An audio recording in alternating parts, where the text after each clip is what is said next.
The orc woman's voice rang through the chapel like the tolling of a funeral bell, and Owen Fairchild felt every pair of eyes in the congregation turn toward her, before swinging back to judge him where he stood at the altar, with his bride's trembling hand in his.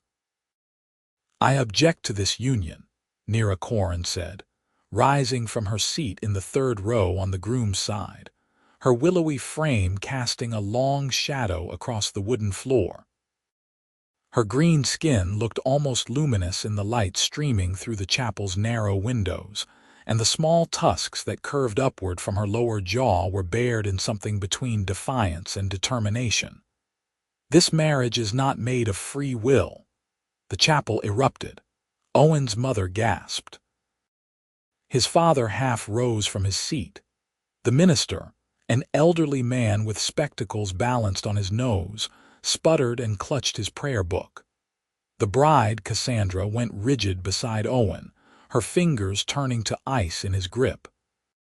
Owen opened his mouth to say something, anything, but Nira was already speaking again, her voice carrying clearly over the rising murmur of the crowd. She looked not at him but at Cassandra, her amber eyes steady and unflinching. "Your father's debt does not bind you to this man," Nira said. "That debt is between creditors and the man who borrowed. You owe nothing.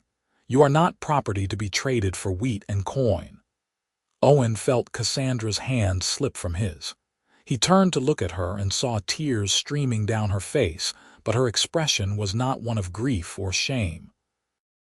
It was relief, pure and unguarded, the kind that came from being granted reprieve from an execution. "Is this true?" the minister asked, his voice quavering. He looked from Cassandra to her father, a heavy-set man in the front row who had gone purple with rage. "Sir, is there a debt agreement binding this marriage?" Cassandra's father lunged to his feet. "That creature has no right to speak in this holy place," he roared, jabbing a finger at Nira. "She is spreading lies to ruin my daughter's prospects out of jealousy, out of her savage nature. There is a contract," Cassandra said quietly, and though her voice was soft, the chapel fell silent to hear it. "There is a contract my father signed with the Brennan family. I marry Owen Fairchild, and the debt is forgiven. 2,200 silver marks. I saw the papers 3 weeks ago." Owen's stomach dropped. He stared at his bride, at this woman he had courted for 6 months with what he thought was mutual affection, and saw a stranger looking back at him. "You never told me," he said, and his voice came out hollow. "I could not," Cassandra whispered. "I am so sorry, Owen. You are a good man, but I do not love you, and I cannot live my life as payment for my father's mistakes." She pulled her hands away from his entirely and stepped back from the altar. The crowd erupted again, louder this time, a chaos of shouts and accusations and gasping women. Cassandra turned, gathered her skirts, and walked down the aisle with her head held high. As she passed Nira's row, she stopped and reached out to touch the orc woman's shoulder. "Thank you," Cassandra said, and her voice broke on the words. "Thank you for having the courage I did not." Then she was gone, the chapel doors swinging shut behind her, and Owen was left standing at the altar with his mother sobbing into his father's shoulder and half the village staring at him with pity, while the other half looked ready to form a mob against the orc woman who had destroyed a wedding. Owen looked at Nira. She met his gaze without flinching, though he could see the tension in her jaw, the way her hands were clenched at her sides as though ready to defend herself if the crowd turned violent. He wanted to be angry with her. He wanted to feel rage or betrayal or anything other than the numb hollowness spreading through his chest, but all he could think was that she had known. She had known what he did not, and she had stood up and spoken when it would have been easier and safer to stay silent. "This wedding is concluded," the minister said weakly. "Please, everyone, let us disperse in peace and Christian charity." There was no peace and precious little charity in the exodus that followed. Owen stood rooted to the spot as the congregation filed out around him, some pausing to offer awkward condolences, others hurrying past as though humiliation might be contagious. His parents approached, his mother's face blotchy with tears, his father's expression carved from granite. "That orc has destroyed you," his mother said, her voice trembling. "Your reputation, your prospects." "She told the truth," Owen said, and the flatness in his own voice surprised him. "Mother, I was about to marry a woman who was being sold to clear a debt. Would you rather I lived in ignorance?" His father placed a hand on his mother's arm. "We will speak of this at home," he said. "Owen, come with us. I need to speak with Nira first. That creature has done enough damage, father." Owen finally turned to look at his parents, and something in his expression must have been convincing because his father's mouth snapped shut. "She is my business partner. Half the mill is hers. I need to speak with her." He did not wait for permission. He walked down the aisle, his boots echoing on the wooden floor, and out into the spring sunlight where Nira stood alone beside the chapel's stone wall. She had her arms wrapped around herself, and she looked smaller somehow than she did in the mill, more vulnerable despite the rigid set of her shoulders. "How did you know?" Owen asked. Nira turned to face him. "Cassandra told me," she said, 2 weeks ago. "She came to the mill looking for you and found me instead. She needed to tell someone, and I think it was easier to tell a stranger. And you waited until the wedding day to object." I told her to call it off herself. "I offered to speak to you on her behalf. She refused. She said her father would drag her to the altar even if she screamed, and she could not bear to shame you by fleeing beforehand." Nira's jaw tightened. "This morning she sent me a message begging me to stop it. She had tried to run last night, and her father locked her in her room." Owen leaned back against the chapel wall and closed his eyes. He felt sick. The marriage he had been anticipating, the future he had been building in his mind, had all been built on lies and coercion, and he had been too blind to see it, or perhaps he had not wanted to see it. Cassandra had been withdrawn in recent weeks, pale and quiet, but he had attributed it to wedding nerves. "I am sorry," Nira said quietly. "I know this humiliates you, but she would have been miserable, and that would have made you miserable, and it seemed a worse sin to stay silent." Owen opened his eyes and looked at her. She was watching him with an expression that was difficult to read, something between defiance and apology and exhaustion.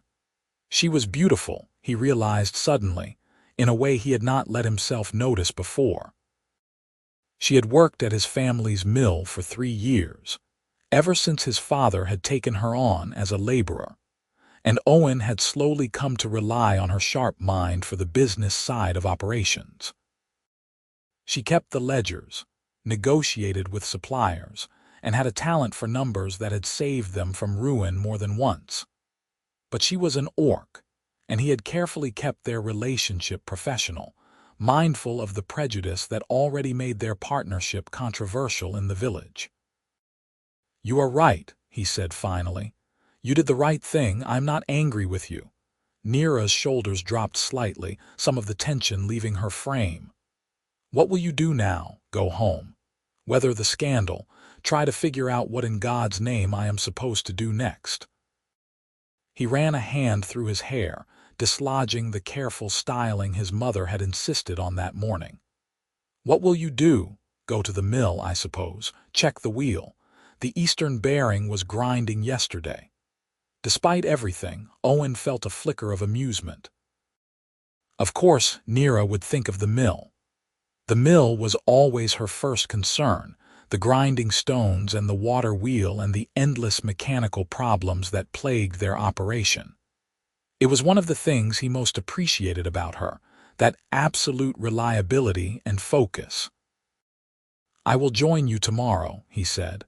"We have the Hendricks order to finish." Nira nodded. "Tomorrow, then."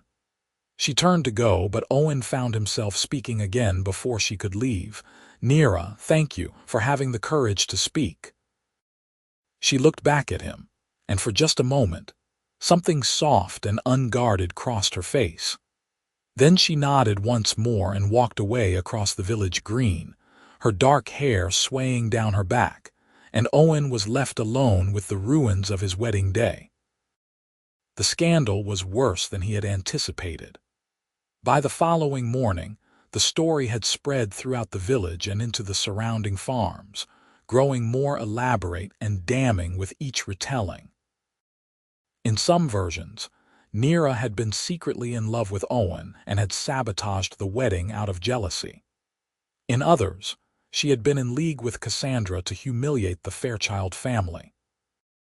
One particularly creative rumor suggested that the whole wedding had been an orc plot to destabilize human society. Owen heard the whispers as he walked to the mill at dawn. He kept his eyes forward and his jaw set, refusing to acknowledge the stares and murmurs. The mill sat on the north edge of the village where Willow Creek bent around a rocky outcrop, its water wheel churning steadily in the spring current. The building itself was 2 stories of weathered timber and stone, with the grinding room on the lower level and storage above. Owen had grown up in this mill. He knew every creak of its floorboards, every quirk of its machinery. Nira was already there when he arrived, as he had known she would be. She was in the grinding room, crouched beside the eastern bearing with a grease pot and rag, her sleeves rolled up to her elbows. She looked up as he entered and nodded in greeting but did not speak. The wheel's rumble made conversation difficult anyway. Owen went to the hopper and checked the grain level. They were halfway through milling wheat for the Hendricks farm, and the grain needed to be fine enough for bread flour. He made adjustments to the gap between the stones and then moved to help Nira with the bearing. They worked in companionable silence, the kind that came from long familiarity. Owen had learned over the years that Nira did not chatter for the sake of filling quiet, and he appreciated that about her. She spoke when she had something worth saying. They were finishing with the bearing when the door banged open and Owen's father strode in, his face set in grim lines. Owen straightened, wiping grease from his hands. "We need to talk," his father said. "Both of you." They moved to the small office on the second floor where Nira kept the mill's accounts. The room was barely large enough for a desk, 2 chairs, and a cabinet full of ledgers, but it had a window overlooking the creek and a small iron stove for winter warmth. Owen's father remained standing, his arms crossed over his chest. "The Brennan family has called in their loan," he said without preamble. "All of it, 2,200 silver marks, to be paid in full by the harvest." Owen felt the blood drain from his face. "That loan was not due until next spring. We had an agreement," his father corrected. "The agreement was contingent on the marriage between you and Cassandra. Now that the marriage is void, so is the extension. They want their money, Owen, and they want it now. Compensation for the humiliation, they say." "That is extortion," Nira said sharply. "That is business," Owen's father replied. He looked at her with an expression that was not quite hostile but far from friendly.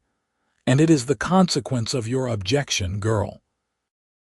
I do not doubt you thought you were doing right, but actions have results." Owen's mind was racing. 2,200 silver marks. The mill brought in perhaps 400 marks in a good year, after expenses for maintenance and wages. Even if they worked every hour of daylight and took on every commission they could find, there was no way to raise that kind of money in 4 months. "We will lose the mill," he said quietly, his father's jaw tightened. "Yes, unless you can think of some miracle. I certainly cannot." "I am too old to start over, Owen. Your mother and I will go live with your sister in Ashford, but you and your partner here will be out on the road." The emphasis on the word partner carried a weight of bitterness. Owen's father had never been pleased about bringing Nira into the business, but he had been practical enough to recognize her value. Now that practicality was burning away in the heat of anger and lost prospects. "There must be something we can do," Owen said. "Could we appeal to the magistrate?" "Argue that the loan terms are being violated. The magistrate is the Brennan family's cousin," his father said. "You will get no help there." "No, Owen. The wedding was your chance to save this mill, and it is gone." He turned toward the door and then paused, looking back. "I do not blame you for what happened, but I blame her for ensuring it happened publicly and spectacularly. An orc has destroyed 4 generations of Fairchild work." He left. The silence in the office was suffocating. Owen sank into the chair behind the desk and stared at the ledgers stacked on its surface. Nira's neat handwriting covered the open page, columns of numbers tracking the flow of grain and coin that kept the mill alive. "He is wrong," Owen said finally. "You did not destroy the mill. The debt did that. The Brennans did that." "The debt existed before my objection," Nira said. Her voice was very controlled, but Owen could hear the strain beneath it. "Your marriage would have cleared it. Now it will not. The reasoning is sound, even if the conclusion is unjust." Owen looked up at her. She was standing by the window, her arms folded across her chest, staring out at the water wheel. Her profile was sharp against the morning light, all clean lines and quiet strength. She looked tired. "You regret it?" he asked, speaking out. Nira was quiet for a long moment. "No," she said finally. "That woman was miserable. You would have been miserable. A mill is wood and stone and metal. It can be rebuilt. A life cannot." "Spoken like someone who has never built anything," Owen said, and immediately regretted the bitterness in his tone. He scrubbed a hand over his face. "I am sorry. That was unfair." "No, it was honest. You are angry and frightened. You have every right to be." Nira turned from the window to face him. "What will you do?" Owen laughed, a short, humorless sound. "I have no idea. What can I do? We need to raise 2,200 marks by harvest time, and that is impossible. Impossible is a strong word." "Realistic, then." Nira crossed the small room and sat in the chair across from the desk.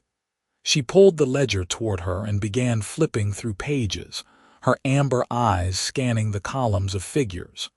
"We average 400 marks profit per year," she said.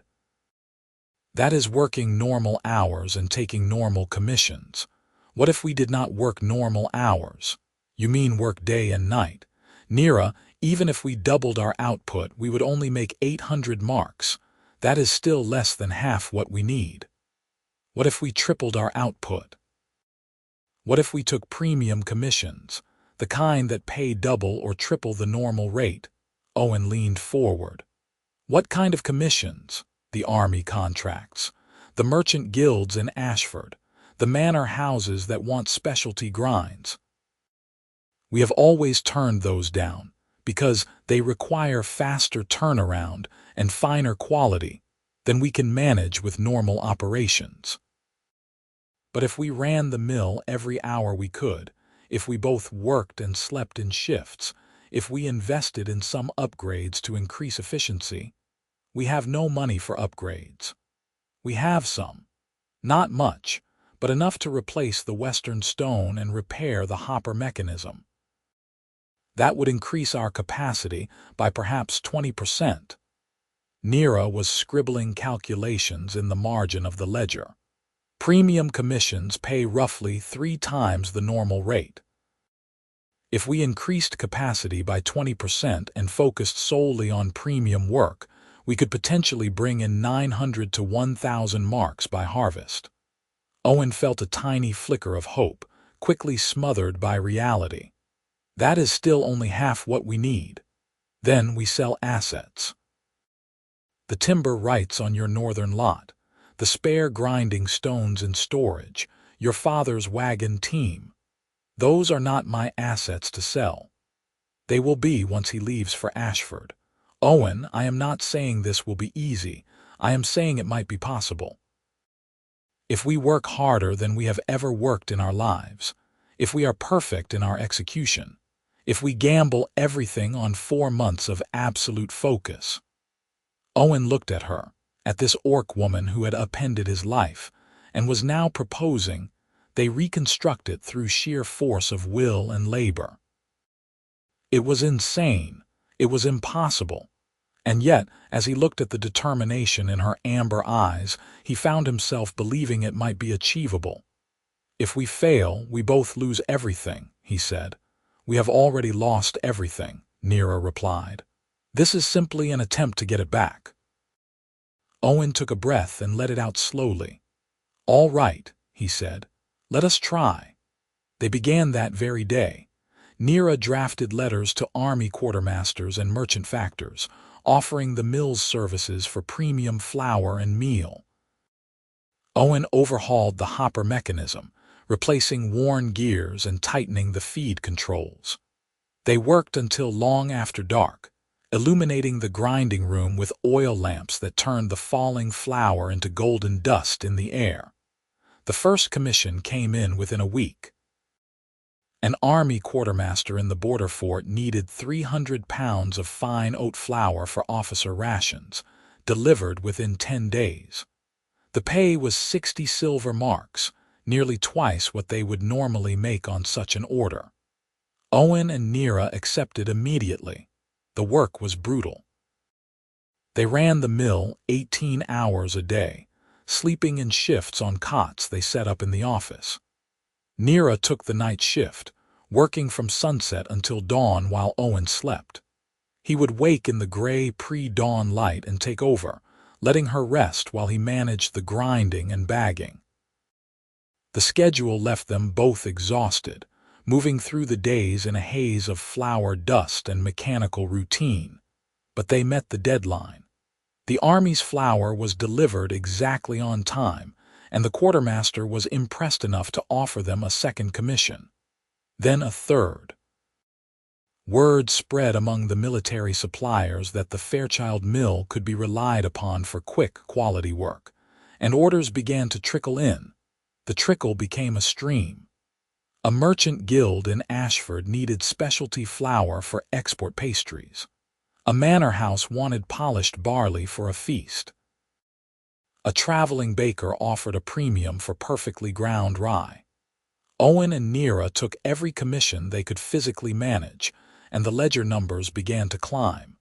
May turned to June. The mill wheel churned day and night, its rumble becoming the constant background to their existence. Owen forgot what it felt like to sleep more than 4 hours at a stretch. His hands developed calluses on top of calluses from hauling grain sacks and adjusting machinery. Nira grew thin, her face sharper, though she never complained. They spoke little except to coordinate work or discuss commissions. There was no energy for anything beyond the mill. The village watched their efforts with a mixture of skepticism and grudging curiosity. Some people thought they were fools for trying. Others seemed to be waiting for them to fail, as though their failure would validate the objection's consequences. Owen heard the whispers when he went into the village for supplies. He ignored them. He had no time for village gossip. Every hour spent away from the mill was an hour they could not afford to lose. His parents left for Ashford in mid-June. His mother wept as she said goodbye.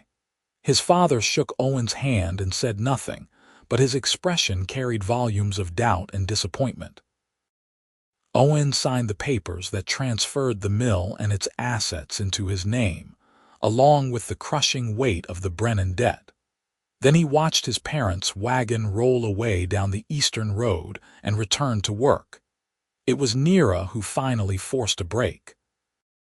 She found Owen in the grinding room one evening in late June, swaying on his feet as he tried to adjust a stone that did not need adjusting. She caught his arm before he could stumble into the wheel pit.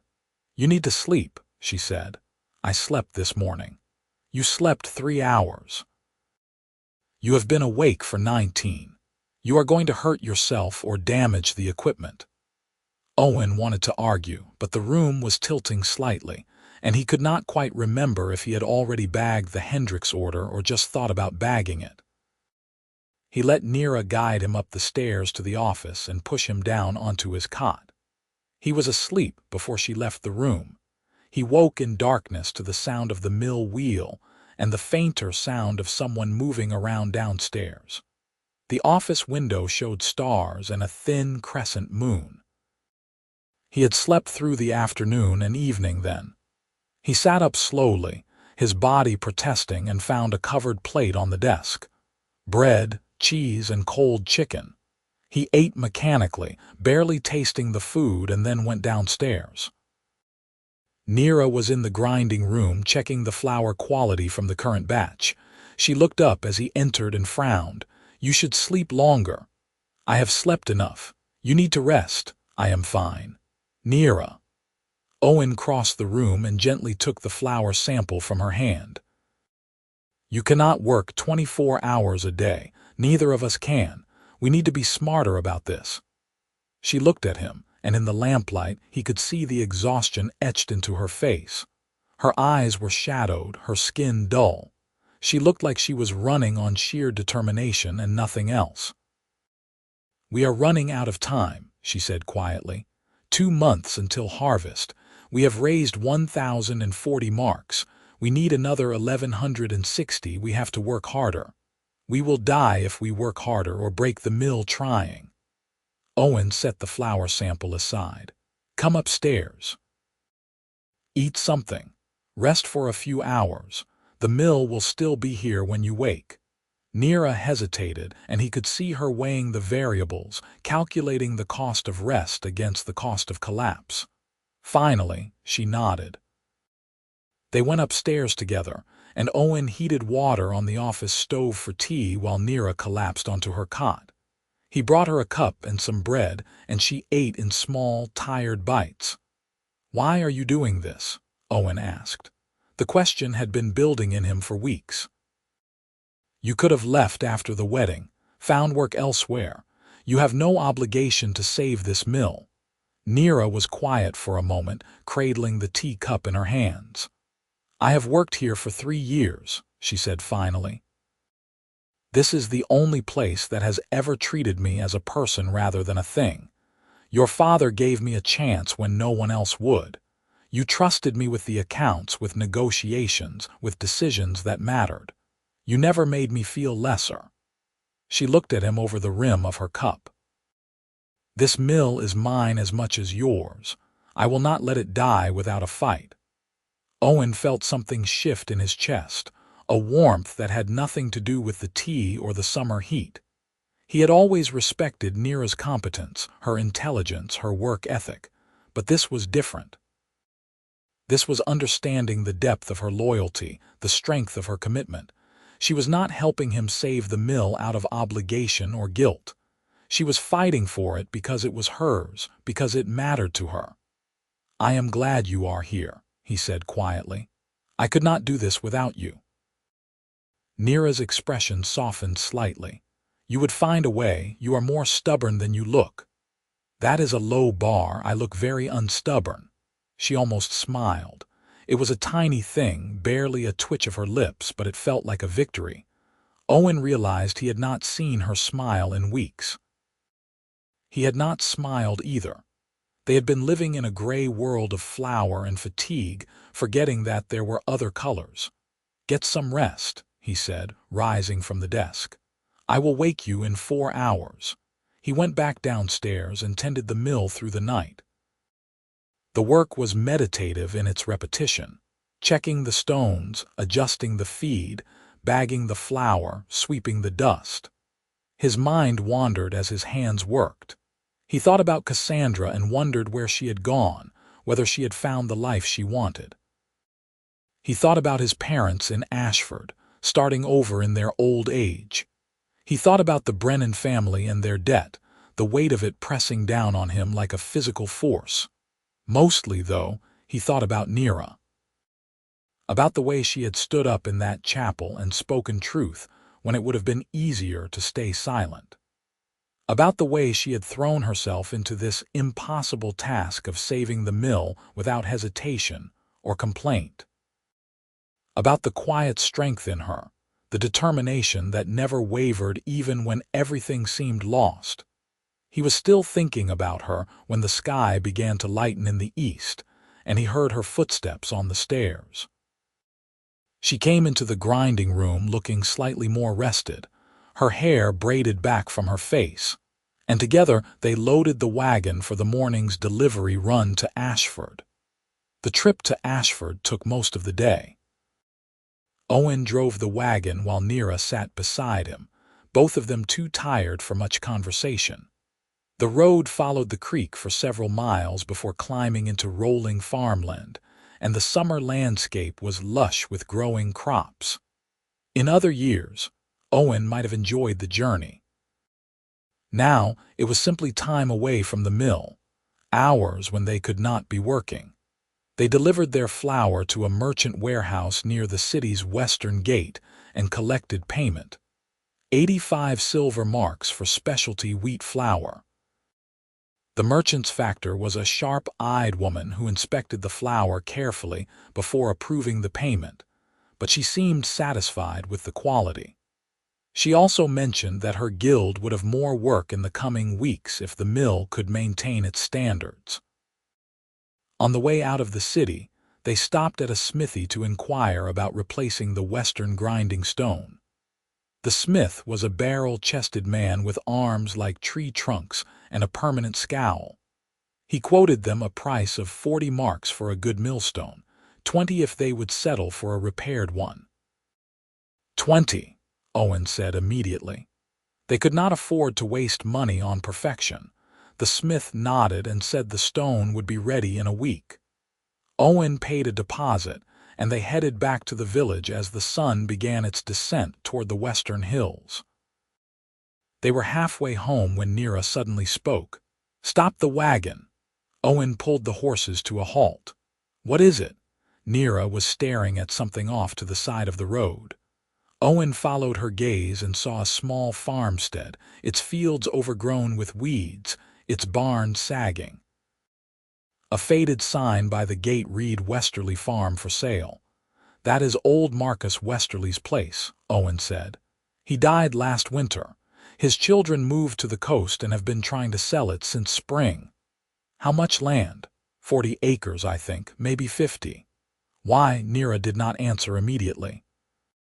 She was staring at the farm with an intensity that made Owen uneasy. Finally, she turned back to him. "We could grow our own grain." Owen blinked. "What? Think about it. Half our costs come from buying grain from farmers. If we grew our own, we could eliminate that expense entirely. And we could control the quality, plant the varieties that are best for milling. Nira, we barely have time to run the mill, let alone farm 50 acres. Not now, but after. If we save the mill, we will need to think about how to keep it profitable. Buying this land would be an investment in the future." Owen looked at the abandoned farm, at its fields gone to seed and its buildings rotting. The idea was absurd. They were drowning in debt and desperation, and Nira was talking about buying more property. And yet, there was a logic to it. If they could survive the next 2 months, they would need a plan for what came after. They could not keep working at this killing pace forever. "We will think about it," he said finally. "After harvest, if we are still alive and solvent." Nira nodded, and Owen urged the horses back into motion. But as they drove past the farm, he found himself imagining it restored, its fields green with wheat and barley, its barn filled with grain waiting to be milled. It was a pleasant dream, even if it seemed impossible. July arrived with fierce heat, and a drought that dropped the creek level by 2 feet. The mill wheel slowed, its power reduced by the shallower water, and Owen had to adjust their operations to compensate. They worked longer hours to make up for the reduced grinding speed, and the heat in the grinding room became suffocating. Nira tied a damp cloth around her forehead to keep the sweat from her eyes. Owen stripped to his shirt sleeves and opened every window, but it did little good. The heat also brought trouble. One evening near mid-July, Owen was working late when he heard voices outside the mill. He stepped out and found 3 men standing in the yard, silhouetted against the sunset. He recognized them. Brennan family retainers, the kind of men hired to collect debts and intimidate debtors. "Can I help you?" Owen asked, keeping his voice level. The largest of the 3 men stepped forward. "Mr. Brennan wants to know when you will be making a payment on your debt." "The debt is due at harvest. I will pay it then." "Mr. Brennan is concerned that you may not have the funds. He would like a partial payment now, as a gesture of good faith." "I do not have funds for a partial payment. Every coin I earn is going toward the full amount." The man's expression darkened. "That is not acceptable." "It will have to be. The terms of the loan state full payment at harvest. I am within my rights to pay then and not before." The 3 men exchanged glances. The largest one took another step forward, and Owen became acutely aware that he was alone and unarmed while facing 3 men who were neither. His heart rate increased, but he held his ground. "Mr. Brennan also wanted me to remind you," the man said slowly, "that accidents happen. Mills are dangerous places. Wheels break, fires start. Would be a shame if something happened to your mill before you could make that payment." Owen's jaw tightened. "Are you threatening me?" "Just delivering a message." "Then the message is delivered. You can leave." The tension stretched taut. Owen could see calculation in the lead man's eyes, weighing the satisfaction of violence against whatever instructions he had been given. Then a voice spoke from behind Owen. He said, "You can leave." Owen glanced back and saw Nira standing in the mill's doorway. She was holding one of the iron pry bars they used for adjusting the millstones, and her expression was carved from ice. The retainers looked at her, at the weapon in her hands, and apparently decided that discretion was preferable. "Just remember what I said," the lead man told Owen. "Accidents happen." They left, swaggering back toward the road. Owen waited until they were out of sight before letting out a long breath. His hands were shaking slightly. Nira came to stand beside him, still holding the pry bar. "We should report this to the magistrate," she said. "The magistrate is the Brennan family's cousin. He will do nothing." "Then what will we do?" Owen looked at the mill, at the building he was killing himself to save, and felt a surge of anger so fierce it surprised him. "We will finish what we started. We will make our payment at harvest, exactly as agreed, and we will throw it in Brennan's face. And if anyone tries to sabotage this mill, they will answer to both of us." Nira nodded slowly. "I will sleep here from now on, in the grinding room. If anyone tries to start a fire or break the wheel, I will hear them. You cannot guard the mill every night. We will take turns, like the work shifts. Owen, they are scared. That threat was fear talking. They know we might actually raise the money and they are trying to prevent it." She was right, Owen realized. The Brennans had expected them to fold immediately, to accept defeat and hand over the mill. The fact that Owen and Nira were fighting back, were actually making progress, was threatening their plans, and desperate people did desperate things. "We will be careful," he said. "Both of us. No taking unnecessary risks, no working alone late at night, and we watch each other's backs." "Agreed." They went back inside, and Owen secured the door with a heavy bar. He checked all the windows, making sure they were latched, and then helped Nira set up a more permanent sleeping area in the grinding room. They moved her cot down from the office and positioned it where she would wake if anyone tried to enter the building. It was not much, but it made Owen feel slightly better. That night he lay awake on his cot in the office, staring at the ceiling and listening to the mill's familiar sounds. The creak of the wheel, the rumble of the stones, the whisper of falling water. He had grown up with these sounds. They were the soundtrack to his childhood, the rhythm of his family's life. The thought of losing them, of the mill falling silent and empty, was unbearable. Somewhere below, Nira was sleeping. Or perhaps she was awake too, listening to the same sounds and thinking the same thoughts. He wondered what it was like for her, to care so deeply about a place that had not been part of her history, a building that should have meant nothing to a woman who had only worked there a few years. But she did care. She cared as fiercely as he did, maybe more. And that mattered to him in a way he was only beginning to understand. The days blurred together. They worked and slept and worked again, the grinding stones turning endlessly, the flour piling up in sacks and being hauled away for delivery. The ledger numbers climbed. 1,200 marks, 1,400, 1,600. Each new commission brought them closer to their goal, but the goal kept seeming impossibly distant. In early August, with a month left before the harvest deadline, Owen made a decision. They sold the timber rights to his northern lot for 350 marks. The buyer was a logging company from Ashford that had been eyeing the property for years. Owen signed the papers and tried not to think about the fact that he was selling off pieces of his family's legacy to save what remained. The sale brought their total to 1,900 marks. They were close, so close, but still 200 short of what they needed. And time was running out. Owen was hauling grain sacks one afternoon in mid-August when his back suddenly spasmed and he dropped the sack with a curse. He leaned against the wall, breathing hard, waiting for the pain to subside. Nira found him there a few minutes later. What happened? Nothing. Just strained something. I am fine. You are not fine. Sit down. She pushed him down onto a barrel and examined his back with clinical efficiency, pressing on the muscles until he hissed in pain. You have torn something, she said. Not badly, but enough that you need to rest it. I do not have time to rest.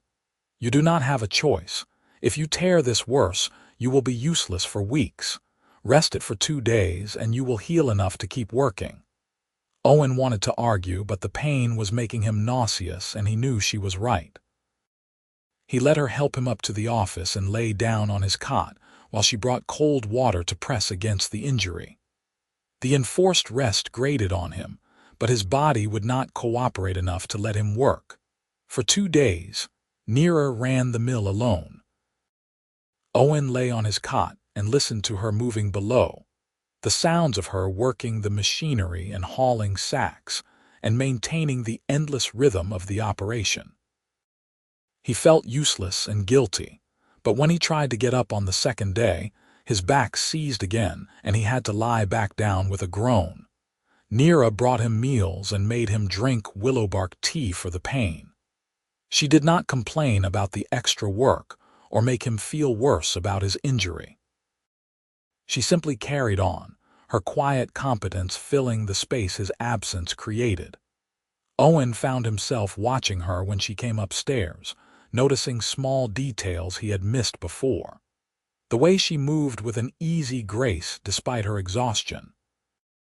The way her hands were always busy, even when she was resting.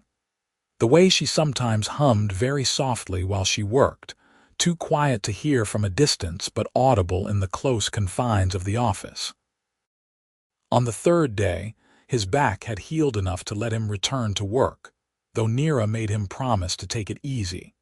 They fell back into their routine, but something had shifted. Owen found himself more aware of her presence, of the small kindnesses she offered without fanfare. She brewed his tea without being asked. She took on the heavier lifting when she noticed him favoring his back.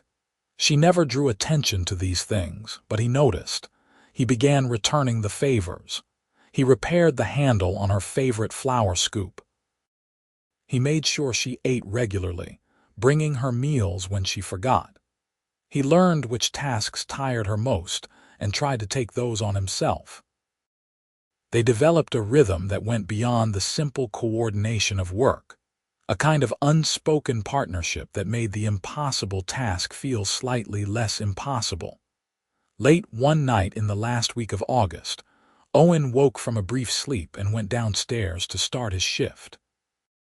He found Nira standing in the doorway of the mill, looking out at the creek.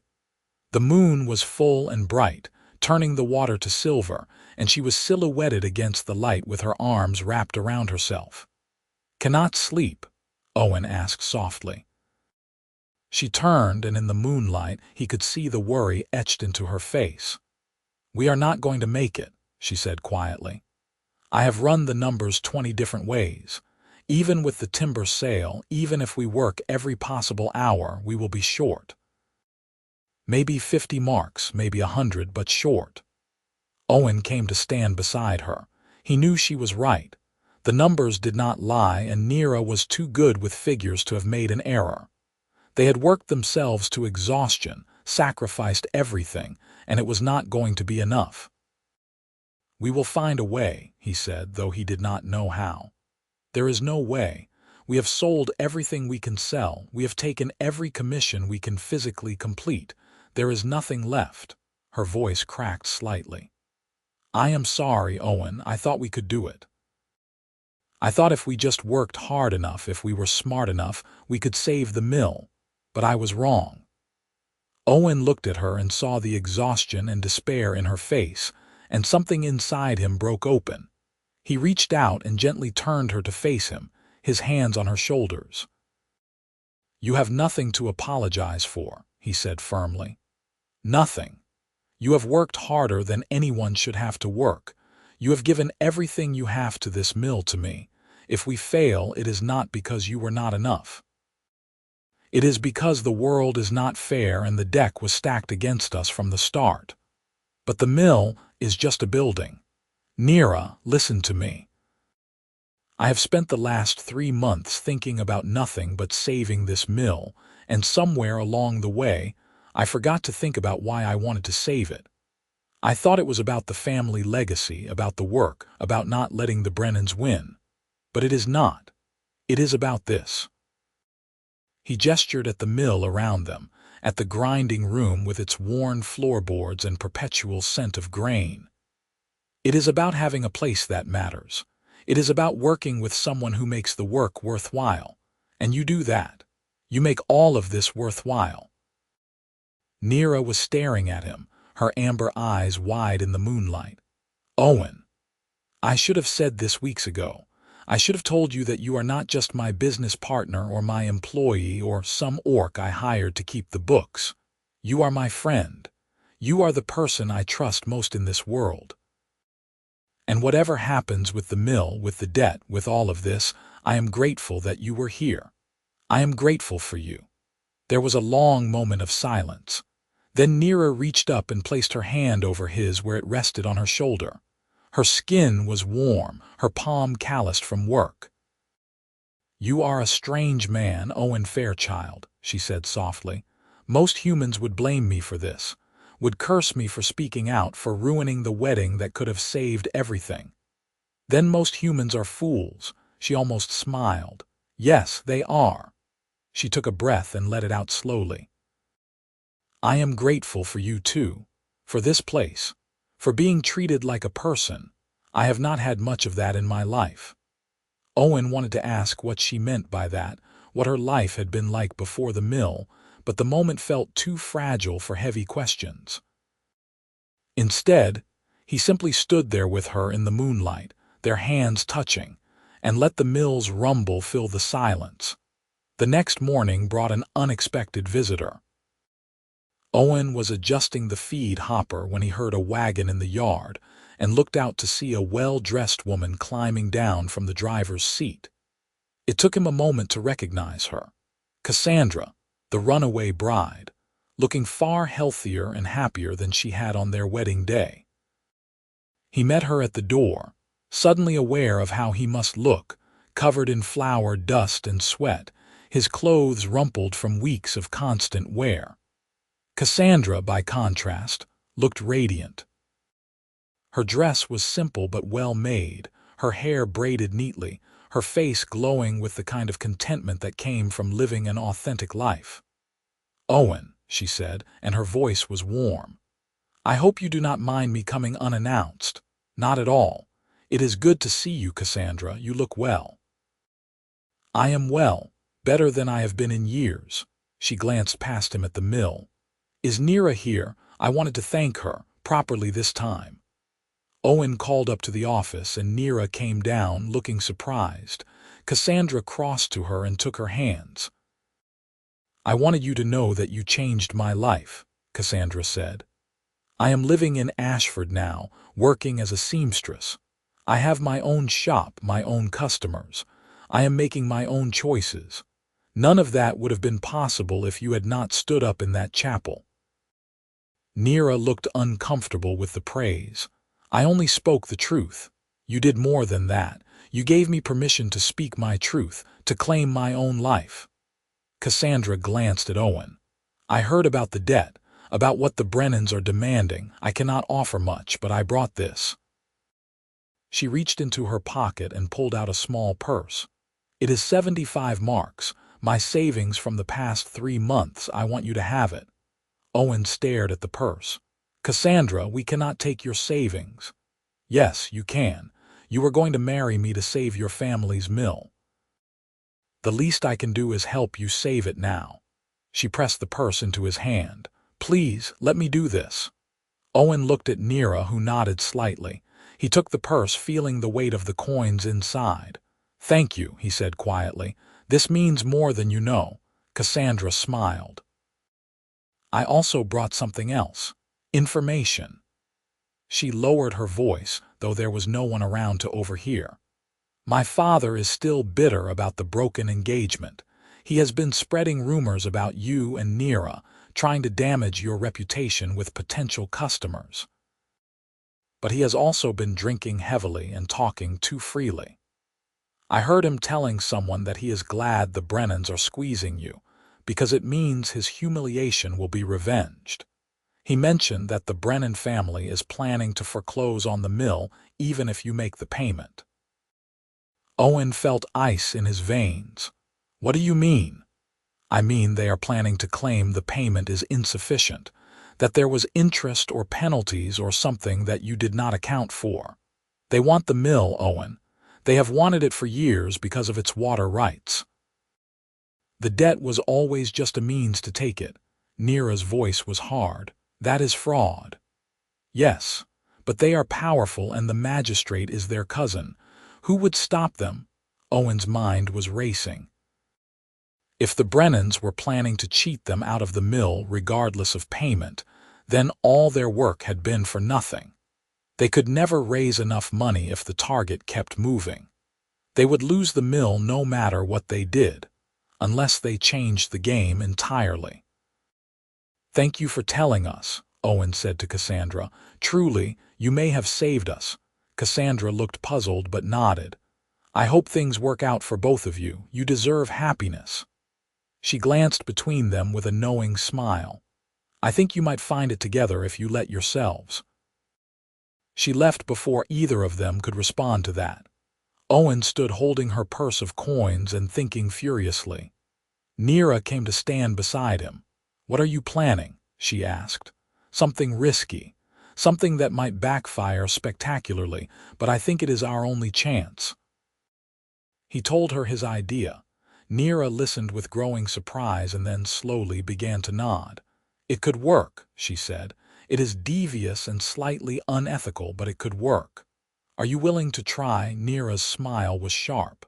"Absolutely." They spent the next week preparing. Owen contacted every commission agent and merchant they had worked with over the summer and asked them to provide written references attesting to the quality and reliability of Fairchild Mill. He collected letters from army quartermasters, guild factors, and private customers. Each letter praised the mill's work and stated that the writer would continue to do business with them. Meanwhile, Nira went through the mill's records and prepared a complete accounting of every transaction, every expense, every payment made toward the debt. She organized the documents into a portfolio that showed exactly how the mill had been run and what it had earned. She also prepared a second set of documents, a business proposal for a new milling operation that would include on-site grain production, expanded capacity, and exclusive contracts with several major buyers. On the first day of September, 1 week before the harvest deadline, Owen and Nira took their portfolio and their letters of reference and went to Ashford. They did not go to the Brennan family. They went to the Brennan family's competitors. The Ashford Merchant Guild was housed in a grand building near the city center, and its council chambers were paneled in dark wood and decorated with the crests of a dozen merchant families.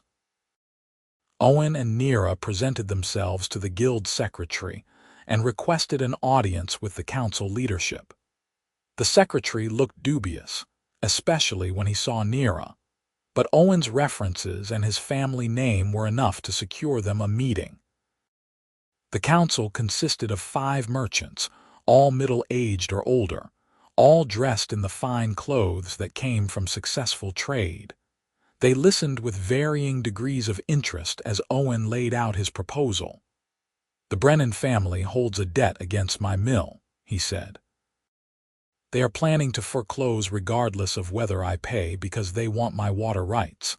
But I am not interested in selling to them. I am interested in selling to you." That got their attention. The eldest merchant, a woman with silver hair and shrewd eyes, leaned forward. "Explain." Owen laid out the numbers. The mill's location on Willow Creek gave it access to reliable water power year-round. Its proximity to both farmland and transport routes made it ideal for processing grain from the surrounding region. With investment in upgrades and expansion, it could easily double or triple its current output.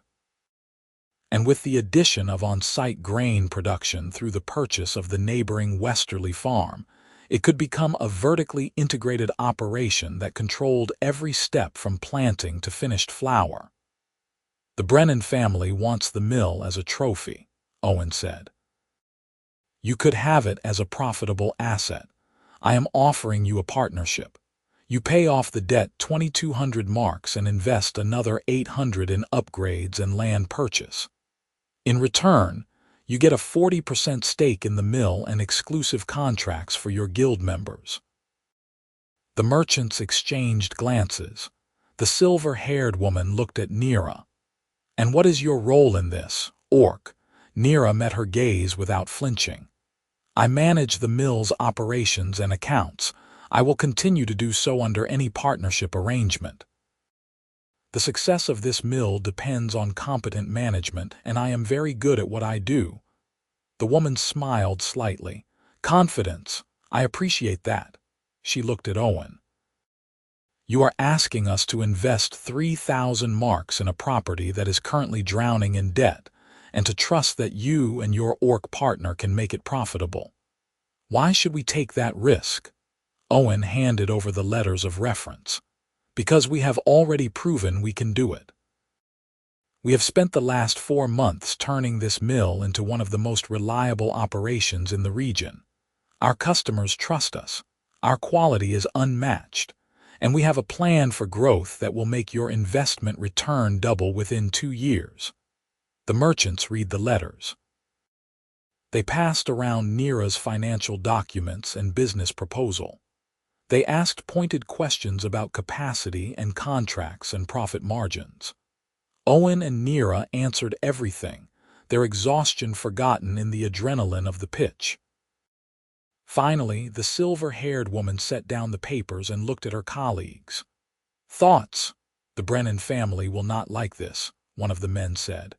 "The Brennan family can go hang," another replied. "They have been too comfortable for too long. A little competition would do them good." "The numbers are solid," a third merchant said, "and these references are impressive. If they can maintain this level of quality, it would be a profitable partnership." The silver-haired woman nodded slowly.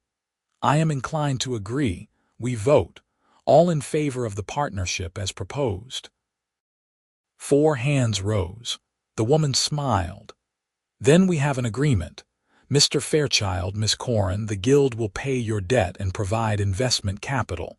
Our clerks will draw up the contracts. You will have your mill and we will have our partnership. Owen felt his knees go weak with relief. Nira's hand found his under the table and squeezed hard. They had done it. Against all odds, through months of brutal work and desperation, they had saved the mill. The contracts were finalized within 3 days. The guild's lawyers were efficient and thorough, and the terms were fair. Owen signed over 40% ownership to the guild, retained 50% for himself, and designated the remaining 10% for Nira as recognition of her work and partnership. The guild paid the Brennan debt in full and provided an additional 800 marks for upgrades and land purchase. On the day the payment was delivered to the Brennan family, Owen and Nira went along to witness it. They stood in the Brennan family's grand office while the guild representative counted out the money and handed over the receipt showing the debt as paid in full. Mr. Brennan's face went through several shades of red and purple as he realized what had happened. "This is not over," he said, his voice shaking with rage. "You may have found a way to weasel out of your obligation, but you have made enemies today." "We have paid our debt in full, as agreed," Owen said calmly. "Our business with your family is concluded. Any further attempts at harassment or sabotage will be reported to the magistrate and to the merchant guild, which I believe has rather more influence than your family's relationship with your cousin." They left the office with their heads high, and the weight of debt finally lifted from their shoulders. Outside, in the bright September sunlight, Owen turned to Nira and saw his own relief and joy reflected in her face. Then, without thinking, he pulled her into a hug.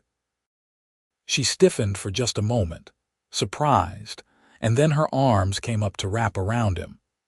They stood there in the street holding each other, 2 exhausted people who had fought their way out of an impossible situation and somehow emerged victorious. Owen could feel Nira trembling slightly, and he realized she was crying. He tightened his embrace. "We did it," she whispered against his shoulder. "We actually did it." "You did it," Owen corrected. "Your idea to seek the guild partnership, your numbers that convinced them, your management that kept us going. This is your victory, Nira." She pulled back enough to look at him, tears on her cheeks. "Ours," she said firmly. "This is ours." Owen looked at her, at this remarkable woman who had upended his life and then helped him rebuild it into something better, and realized that somewhere in the past 4 months, his feelings had shifted from respect to something much deeper. He cared about her not just as a partner or friend, but as someone essential to his happiness. The thought should have scared him. Instead, it felt right. "Nira," he said quietly, "I need to tell you something." She wiped at her tears, looking puzzled. "What?" "I am in love with you." The words hung in the air between them. Nira's eyes went wide, her expression cycling through shock and disbelief and something that might have been hope. "Owen, I know this is complicated. I know there are 100 reasons why this is a terrible idea.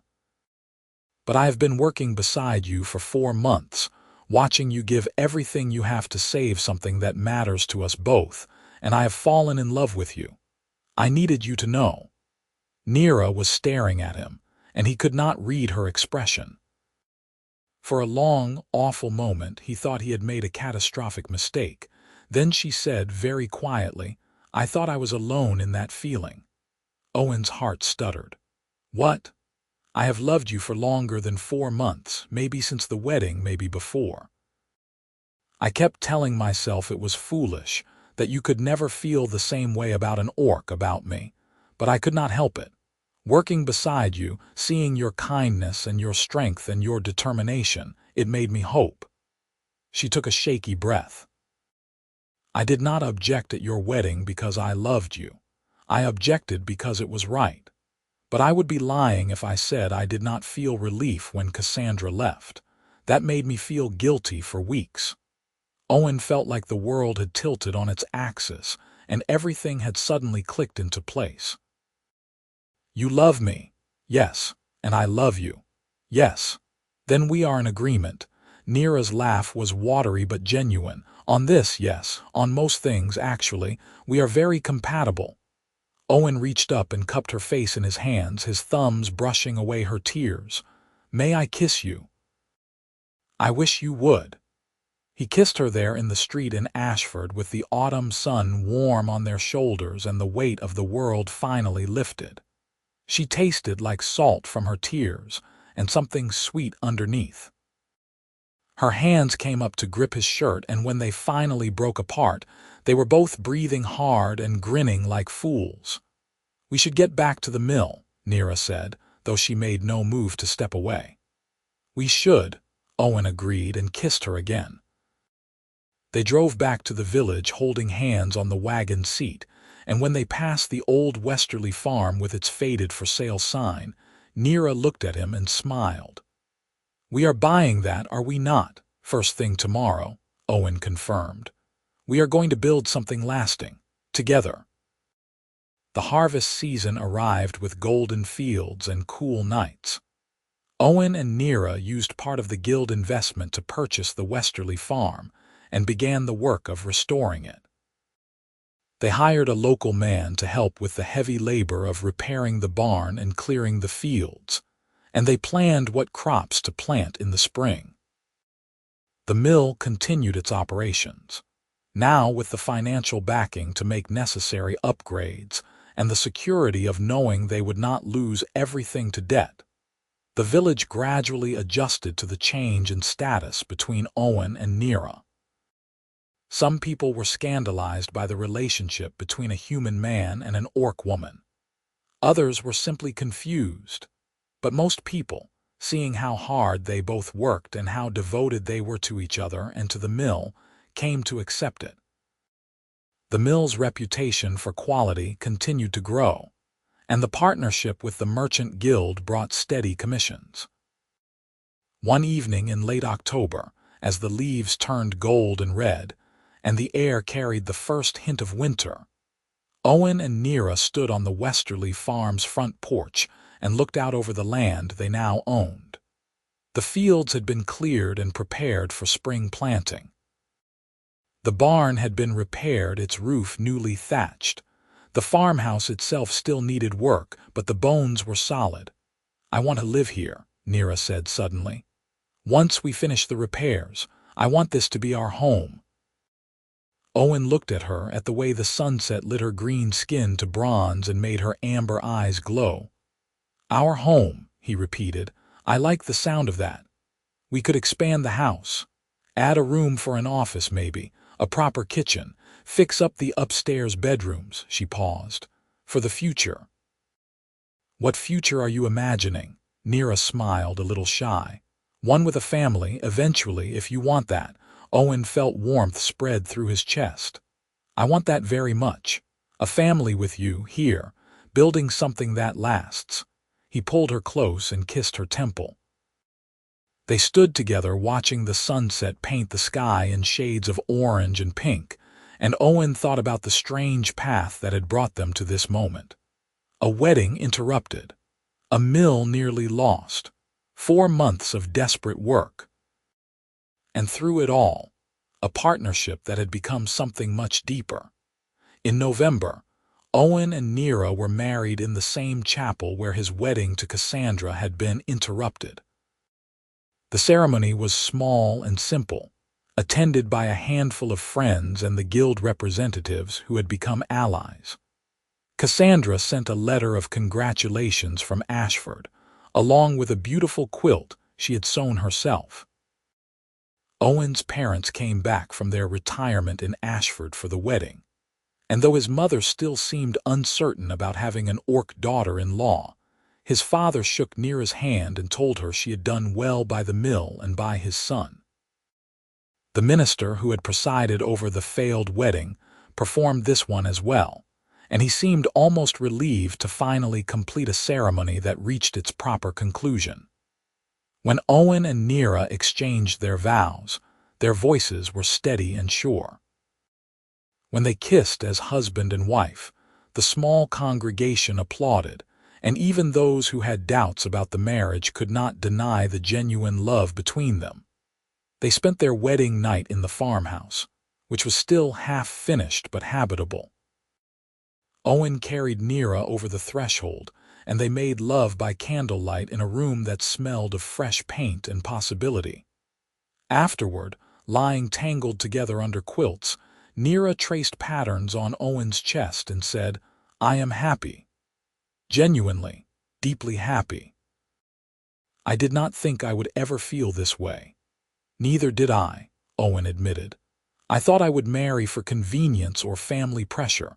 I never imagined I would marry for love, especially not love that snuck up on me while I was covered in flour dust and half dead from exhaustion."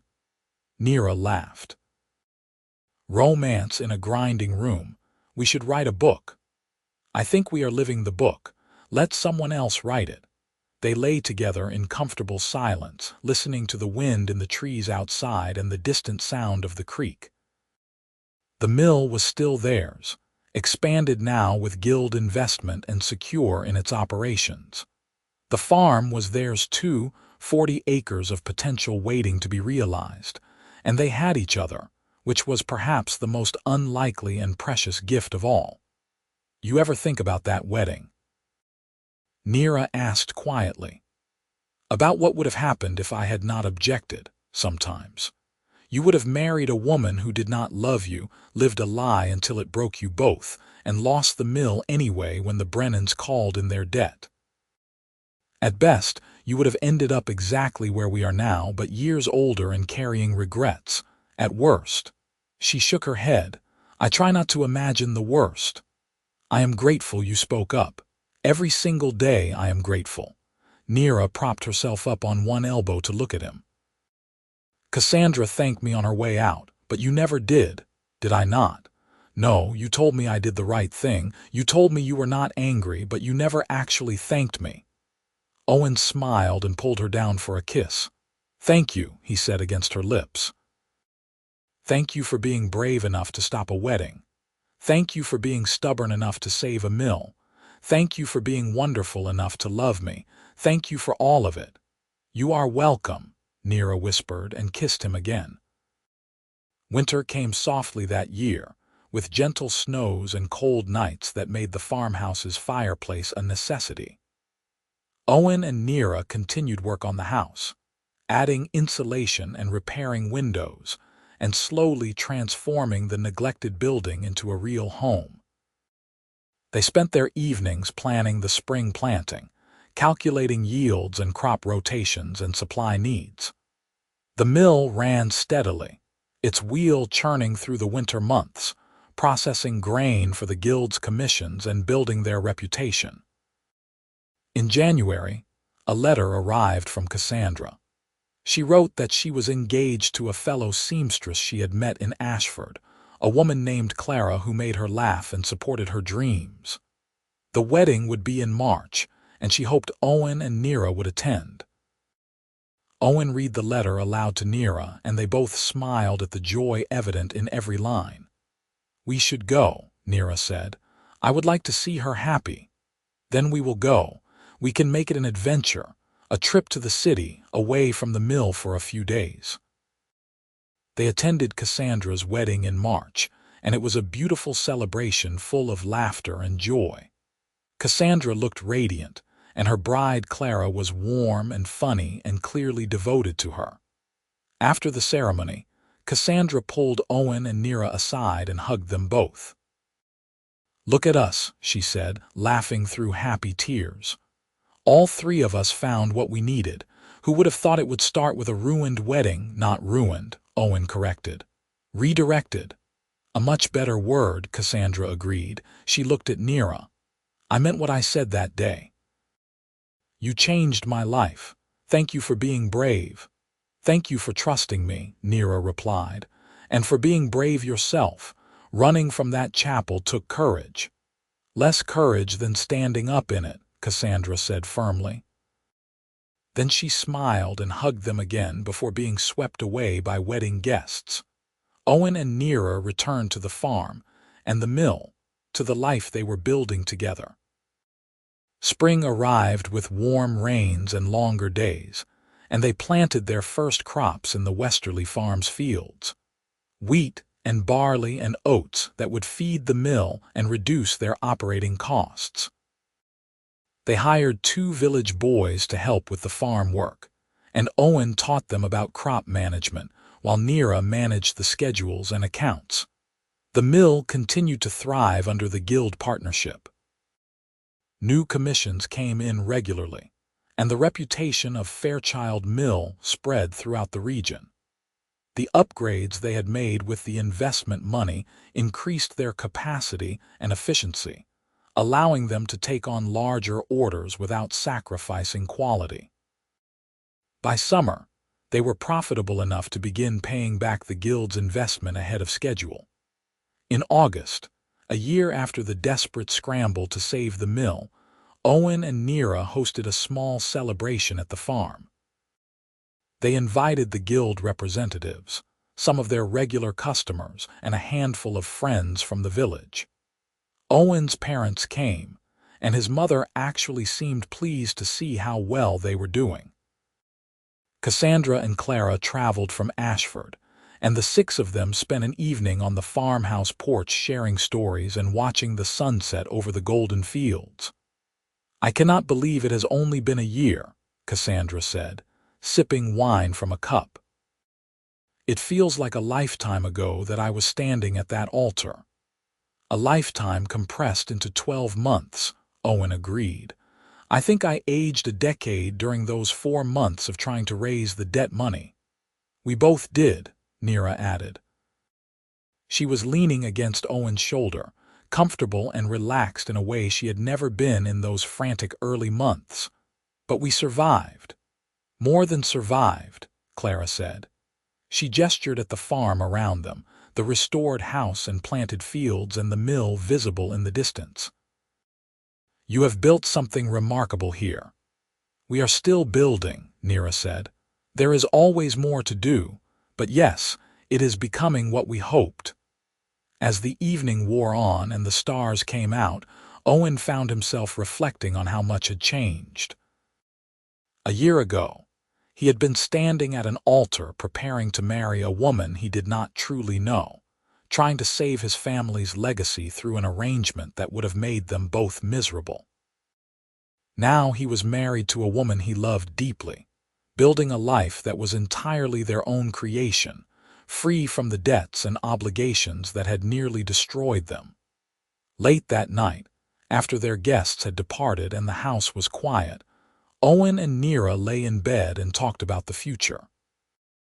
They spoke of expanding the farm further, perhaps adding an orchard or a vegetable garden to diversify their production. They discussed the possibility of eventually buying out the guild's share of the mill once they had accumulated enough capital. They dreamed about traveling someday, seeing the coast or the mountains, experiencing the world beyond their small corner of it. "And children," Nira said softly. "I think I am ready to talk about children." Owen turned to face her in the darkness. "Are you sure?" "Yes, I want a family with you. I want to fill this house with life and laughter. I want to build something that lasts beyond just us." Owen felt emotion tighten his throat. "I want that too, very much." "Then let us try when we are ready, not this moment but soon." They held each other in the darkness, and Owen thought about what that future might look like. Children running through the fields, a house full of noise and chaos and love, the mill passing to the next generation, along with the farm they had rebuilt from ruin. It was a good dream, a hopeful dream, and for the first time in his life, Owen believed it was achievable. Autumn arrived again, marking the turn of seasons and the passage of time. The crops they had planted that spring came in strong and healthy, and Owen and Nira harvested their own grain for the first time. It was back-breaking work, but satisfying in a way that mill work never quite was. This grain had come from their land, from seeds they had planted and tended. It felt like completion of a circle. They milled some of their harvest for their own use and sold the rest to the guild at a fair price. The quality was excellent, better than much of what they bought from other farmers, and the guild representatives suggested they might want to expand their farming operations further. Owen and Nira discussed it and decided to purchase an additional 20 acres adjacent to their current holdings. The investment was significant, but they had the capital now and the confidence that came from a year of success. Winter arrived with heavy snows that blanketed the farm and turned the mill pond to ice. Owen and Nira spent their evenings by the fireplace, planning the next year's crops and reading and simply enjoying each other's company. They had learned, through the crucible of that desperate summer, how to work together and how to rest together. The balance was important, and they guarded it carefully. In February, Nira missed her monthly cycle. She did not mention it immediately, waiting to see if it was simply a delayed course or something more. When she missed the second month, she told Owen over breakfast one morning, her voice carefully neutral. "I think I might be pregnant." Owen set down his cup carefully. "Might be, I am not certain yet, but the signs suggest it is possible. How do you feel about that?" Nira smiled slightly. Terrified, excited, hopeful, all of it at once. Owen reached across the table and took her hand. "We will figure it out together, whatever comes." "I know. That is why I am more excited than terrified." The midwife confirmed the pregnancy a week later. Nira was indeed expecting, with the child likely to arrive in early autumn. The news spread through the village quickly, and reactions were mixed. Some people were delighted for them. Others were uncertain about a half-orc child, about what that would mean for the village and the community. Owen and Nira ignored the doubters and focused on preparing for the arrival. They converted one of the upstairs bedrooms into a nursery. Owen built a cradle from oak wood, carving protective symbols into the headboard. Nira sewed blankets and tiny clothes, her hands learning the delicate work that was so different from hauling grain sacks. They read books about childbirth and infant care, trying to prepare themselves for the massive change that was coming. The pregnancy was not easy. Nira suffered from nausea in the early months and fatigue throughout. But she refused to slow down completely, still managing the mill's accounts and overseeing the farm operations even as her body changed. Owen tried to take on more of the physical work, but Nira was stubborn about maintaining her independence. They compromised, finding a balance that let her contribute without exhausting herself. Spring came with new life everywhere.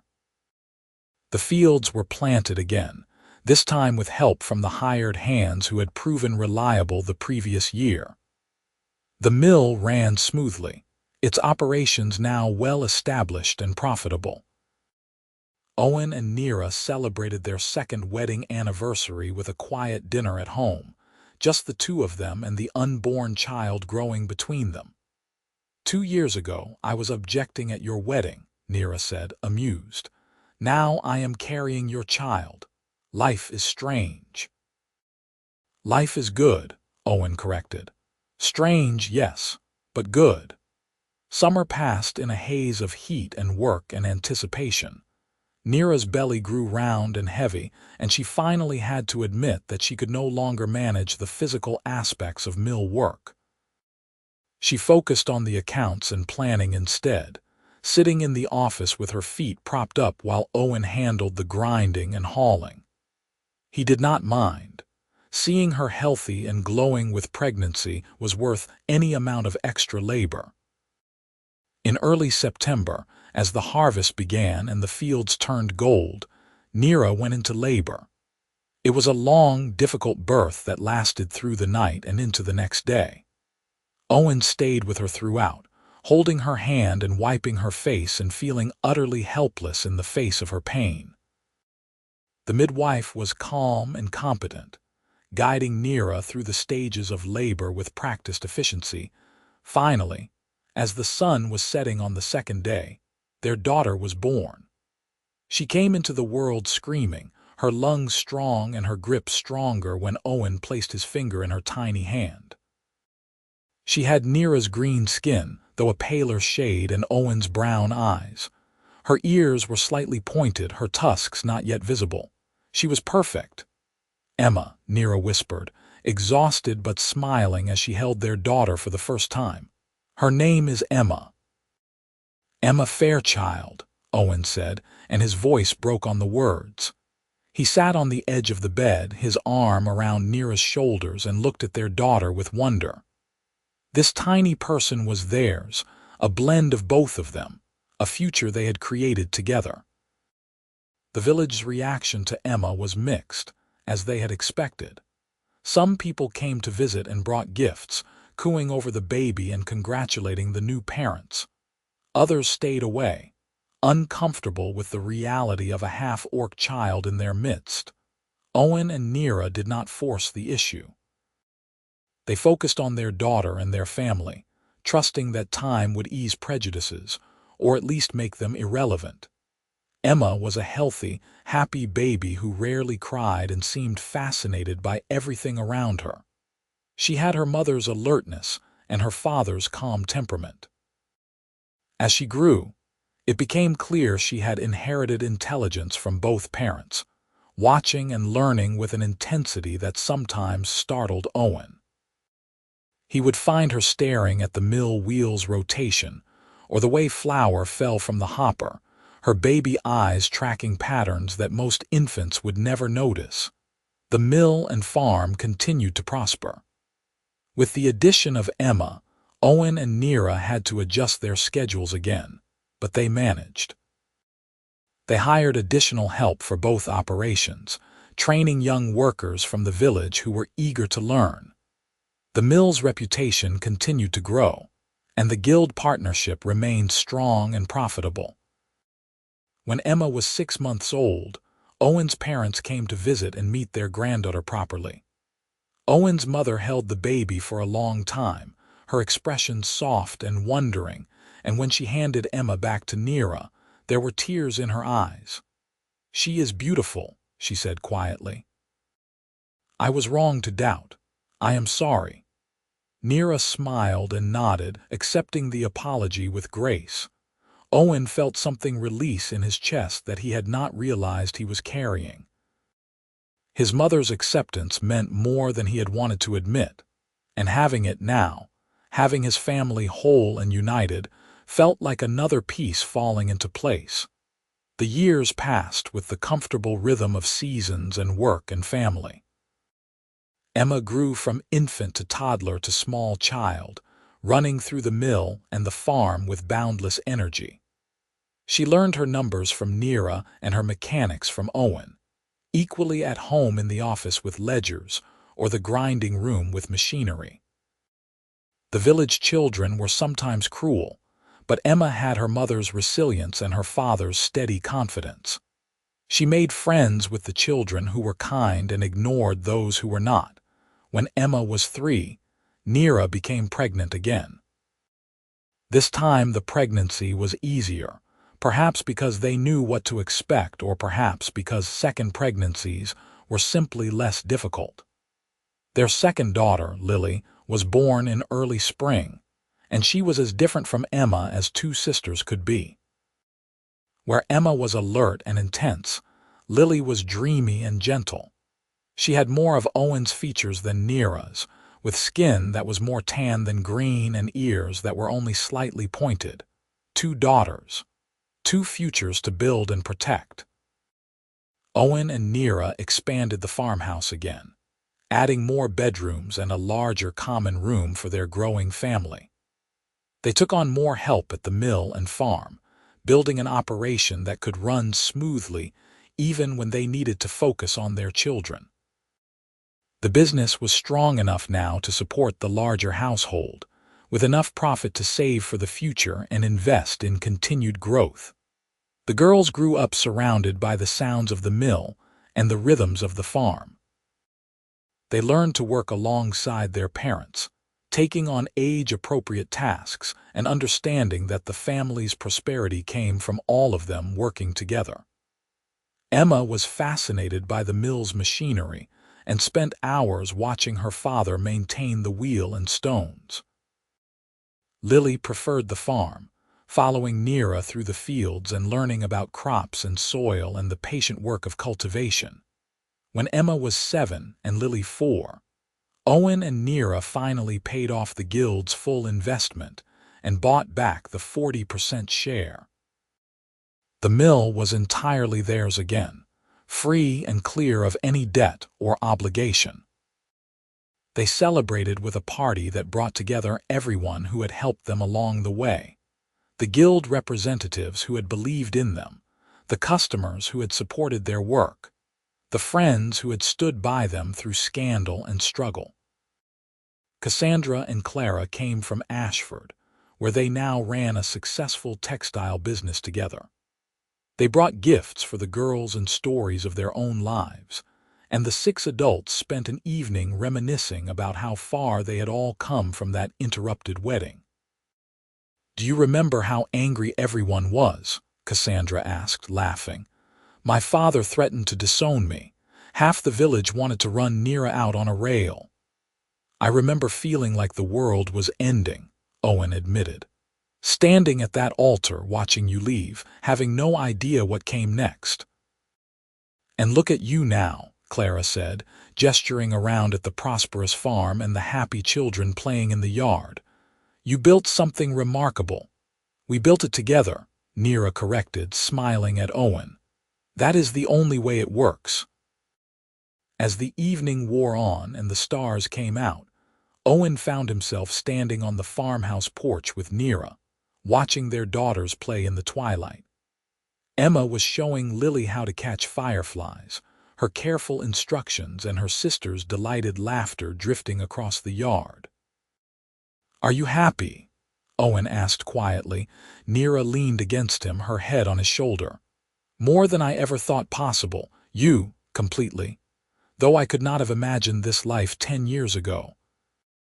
I thought I would have a dutiful marriage, run the mill the way my father did, and live a perfectly ordinary life." "Would you prefer ordinary?" Owen laughed. "Not for anything in the world. This life, this family, nothing about it is ordinary, and that makes it perfect." Nira turned to look at him, her amber eyes reflecting the last light of the sunset. "I love you, Owen Fairchild. Thank you for being the kind of man who could fall in love with an orc woman who ruined his wedding. I love you, Nira Fairchild. Thank you for being the kind of woman brave enough to speak truth when it mattered most, and for building this life with me." They kissed there on the porch while their daughters played and the mill wheel turned in the distance, and the fields stretched golden under the evening sky. The mill that had nearly been lost was now secure and thriving, a legacy that would pass to their children and beyond. The farm they had built from ruins was productive and beautiful, providing for their family and employing their neighbors. And the love that had grown between them through crisis and labor and time was as strong as stone and as enduring as the creek that powered their wheel. It had all started with an objection, with a single moment of courage that had redirected the course of multiple lives. Cassandra had found her freedom and her love. Owen and Nira had found each other and built a family. And the runaway bride had been right to thank the orc woman on her way out, because that objection had saved them all from lives of quiet misery and opened the door to something infinitely better. The autumn wind picked up, carrying the scent of harvest and the distant sound of the mill's rumble. Emma called out that she had caught 5 fireflies and Lily should come see. Inside the house, the lamps were being lit against the gathering darkness.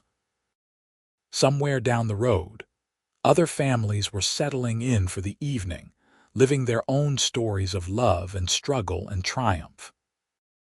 But here, on this farm, in this moment, Owen and Nira stood together with their hands linked and their hearts full, grateful beyond words for the strange and winding path that had brought them home to each other.